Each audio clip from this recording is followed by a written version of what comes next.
और बड़ी खबर आपको बता दें, दादरी हिंसा में मारे गए अखलाक का परिवार दिल्ली के धौला कुआं के पास एयरफोर्स स्टेशन में शिफ्ट हो गया है। यानी कि जो विसाड़ा गांव है वो छोड़ दिया अब उसके परिवार ने। वायुसेना की तरफ से परिवार को रहने के लिए जगह दी गई है। अखलाक के बेटे जो हैं सरताज, वो वायुसेना में ही हैं। दादरी हिंसा के बाद से ही परिवार ग्रेटर नोएडा के गांव में रहने को तैयार नहीं था। दादरी के पीड़ित परिवार को अब राजधानी दिल्ली के एयरफोर्स स्टेशन में शिफ्ट कर दिया गया है। बीती रात जो अखलाक का पूरा परिवार है उसको भारतीय वायुसेना का जो पश्चिमी कमांड का मुख्यालय है राजधानी दिल्ली में सुब्रतो पार्क में, वहां पर शिफ्ट कर दिया गया है। दरअसल जो अखलाक है, जिसकी भीड़ ने पीट कर हत्या कर दी थी बीफ खाने के शक में और घर में बीफ रखने के शक में, उनका जो बेटा है सरताज, वो दरअसल भारतीय वायुसेना में काम करता है। और घटना के वक्त जब 28 सितंबर की रात को ये घटना हुई थी, जब भीड़ ने अखलाक को पीट कर मार डाला था, उस वक्त वो चेन्नई में एयरफोर्स स्टेशन में अपनी ड्यूटी निभा रहा था। इस घटना के बाद दरअसल जो अखलाक है और सरताज का परिवार है, उनकी सुरक्षा पर सवाल खड़े हो रहे थे। भय का माहौल बना हुआ था गाँव में, जो विसाड़ा गाँव है वहाँ पर।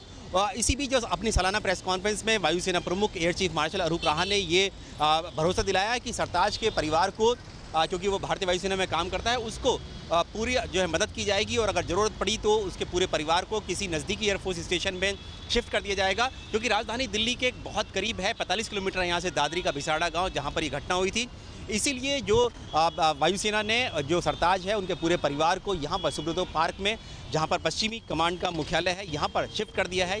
ये राजधानी दिल्ली के धौला कुआं के बेहद करीब का इलाका है, बेहद ही सुरक्षित माने जाने वाला इलाका है और यहाँ पर किसी की भी एंट्री यहाँ पर अलाउड नहीं है। सिर्फ और सिर्फ जो भारतीय वायुसेना में काम करते हैं, अधिकारी काम करते हैं, जवान काम करते हैं, सिर्फ उन्हीं को यहाँ पर जाने की इजाज़त है और इसके अलावा यहाँ पर कोई नहीं जा सकता। बिना किसी कारण के कोई भी यहाँ नहीं जा सकता। बेहद ही संवेदनशील इलाकों में से एक है यहाँ पर, इसीलिए यहाँ पर शिफ्ट कर दिया गया है सरताज के उनके परिवार को।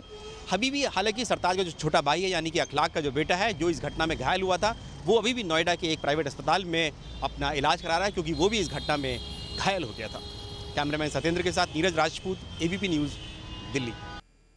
और दादरी में जो कुछ हुआ उसकी गूंज बिहार में भी सुनाई दी थी। वहां पर भी जबरदस्त सियासत हुई इस मुद्दे को लेकर।